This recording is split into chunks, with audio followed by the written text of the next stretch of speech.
Syekh boleh share satu amal untuk rezeki yang kita tak pernah dengar. Satu amalan saya sebagai dekat mak ayah mak saya semalam.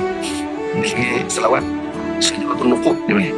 Jadi selawat ni dibagi oleh Syekh Balqaid yang mursyid bertariqah Balqaidiyah yang merupakan guru kepada mursyid kepada Maulana Syekh Mutawalli Sya'rawi dan Kabir Naim Sa'di Al-Azhar dulu, dan beliau memberikan ijazahnya kepada Maulana Syekh Abu Yasir Muhammad Alawi Maliki, orang besar daripada Makkah. Kalau dia panggil selawat Syajaratul Nuqud ni maksudnya pokok duit. Selawat pokok duit. Selawat daripada Allahumma salli ala Sayyidina Muhammad wa ala ali Sayyidina Muhammad. Itu simpan tapi 400 kali selepas isyak setiap hari. Maulana Syekh Balqaid mengatakan kalau dibaca itu setiap hari selepas isyak 400 kali, seakan-akan ada pokok duit di depan rumah kita.